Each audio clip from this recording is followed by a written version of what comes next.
Salut, c'est Anne. Je profite du début de la vidéo pour répondre à un message privé de l'un de mes abonnés. Je vous le lis. Chère Anne, je fais partie de tes 2 abonnés. Jusqu'à la première, tes vidéos étaient très sympas, mais avec du recul, j'hésite actuellement à me désabonner de ta chaîne.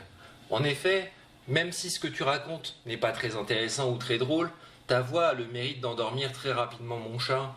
Te serait-il quand même possible de te filmer pour relancer de l'intérêt de ma part si tu ne veux pas perdre la moitié de tes abonnés d'un coup? Amicalement, Romain A.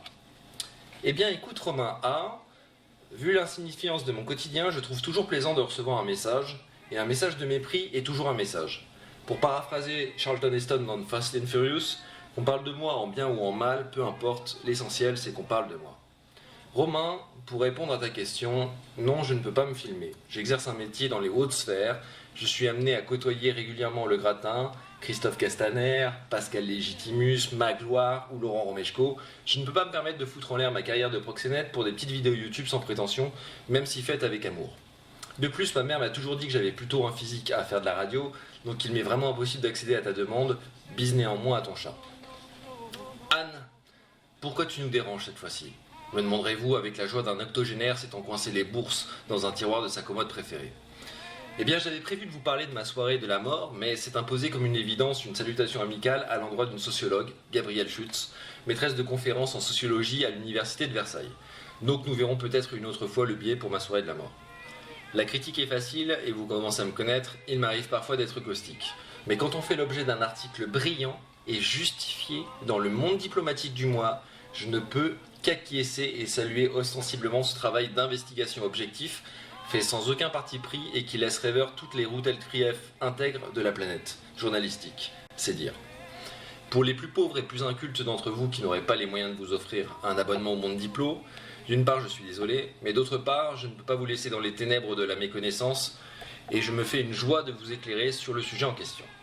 Gabrielle Schutz, que je me permettrai d'appeler Gabi, au vu de tous les points communs que nous avons et de la sympathie que j'ai pour elle, a rédigé une thèse soutenue en 2011 qui est « Travail et relations hiérarchiques en contexte d'externalisation, les prestations de services d'hôtes d'accueil » et qui, par heureux hasard, est exactement l'objet de son livre du 18, « Jeune, jolie et sous-traitée, les hôtes d'accueil ».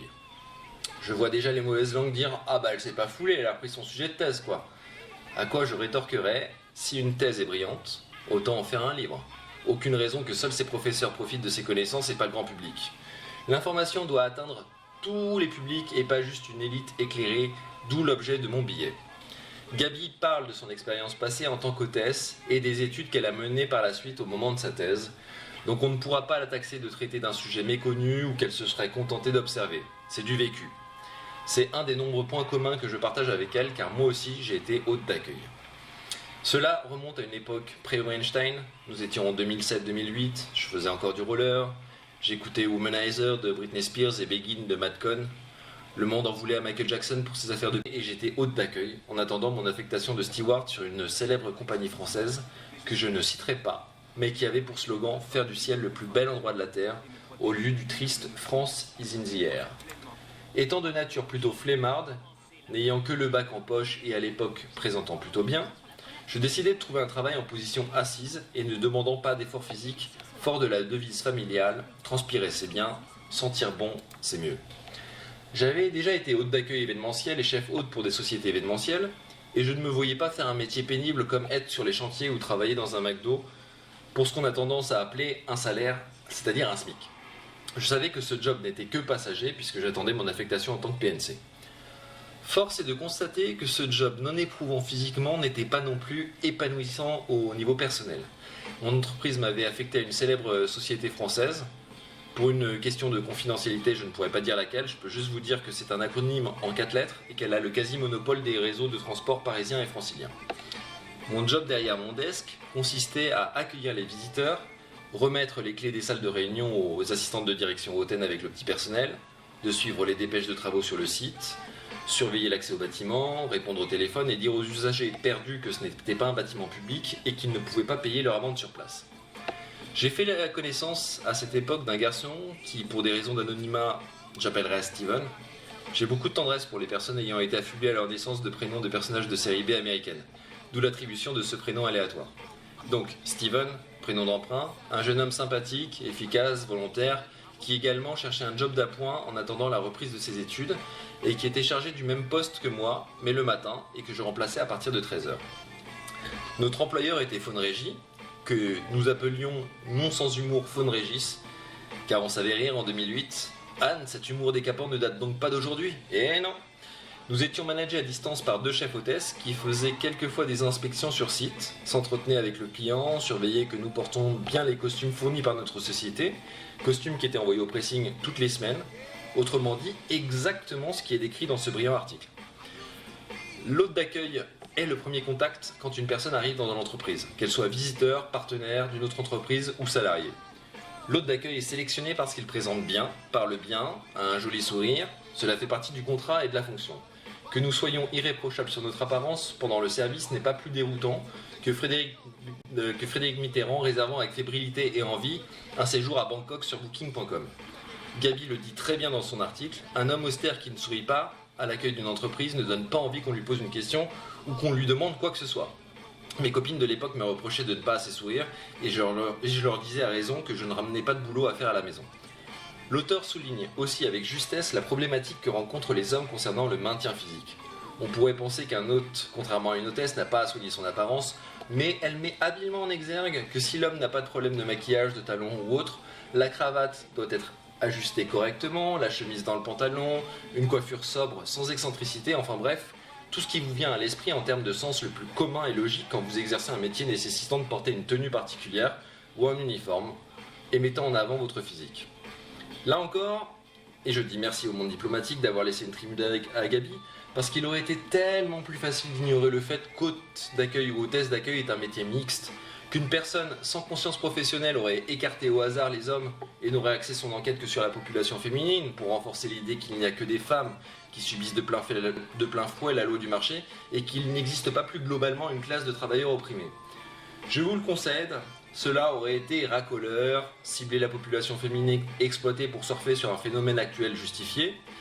Dans le cas présent, il aurait fallu faire un amalgame brouillon en mélangeant des concepts totalement différents comme hôte d'accueil en entreprise et hôte événementiel pour pouvoir coller à la thématique de femmes harcelées au salon de l'auto avec les mêmes conditions en entreprise, généraliser le tout comme si c'était le même métier et les mêmes problématiques pour toutes les entreprises. Cela aurait été trop gros. Je pense peut-être à tort que la démarche intellectuelle et l'intégrité morale de Gabi et donc du monde diplomatique, reprenant ces informations, ont été poussées par le fait que quiconque a déjà été dans des entreprises différentes est bien obligé de constater que les accueils en entreprise ne sont pas que féminins et que mélanger le métier d'hôte d'accueil en entreprise plus proche de celui de réceptionniste que celui d'hôte événementiel, lui plus proche effectivement d'une prestation basée essentiellement sur le physique, aurait été particulièrement malhonnête et trop flagrant. On peine à penser une seconde que les gens puissent imaginer et généraliser le comportement de salariés en entreprise de celui de clients du salon de l'auto. Le trait aurait été grossier, ou si vous pensez que tous vos collègues réagissent comme des visiteurs du salon de l'auto, vous n'aimez pas votre entreprise, les gens. C'est pas un jugement, c'est un constat. Changez de métier, ou si vous êtes heureux parce que vous-même vous êtes comme ça, rendez un service à la population et arrêtez de respirer. Le reste de l'article traite du peu d'évolution dans ce secteur, de la précarisation des hôtes d'accueil, de l'externalisation des tâches n'étant pas le cœur de la société cliente à des sociétés de prestataires, de la relation triangulaire entre les salariés de l'entreprise cliente, la société de l'hôte et l'hôte lui-même, etc. Sur ces points, Gabi a tout dit, l'hôte d'accueil en entreprise est victime du peu de qualifications demandées sur le papier, ce qui a une conséquence sur son salaire. Il rencontre la problématique de devoir contenter l'entreprise cliente, quitte parfois à contrevenir au règlement de sa propre entreprise, du turnover connu puisque ce sont des étudiants ou des personnes en reconversion professionnelle qui exercent momentanément cette profession pendant des durées courtes ou moyennes. Cela m'a fait plaisir de reconnaître mes anciennes conditions de travail, de voir qu'un article objectif en parle, d'évoquer ces années de galère dans un billet, d'en être sorti, d'avoir trouvé de nouvelles galères dans lesquelles me mettre, et de me remémorer l'existence de Steven, prénom d'emprunt. Steven, prénom d'emprunt, que je salue, ainsi que de nouveau le professionnalisme de cette étude et du monde diplomatique qui regroupe les personnes en situation de précarité, ouvriers, salariés précaires, aux conditions de travail extrêmes, hommes, femmes, là où il aurait été facile et racoleur de les diviser pour de nouveau relancer une guéguerre binaire, hommes contre femmes, sur un sujet important comme la précarité sur ce métier touchant toutes les populations. Cet article que je vous mets en description m'a fait énormément de bien à une période comme aujourd'hui où j'ai tendance à m'interroger sur l'intégrité de la presse en me disant jusqu'où iront-ils pour nous faire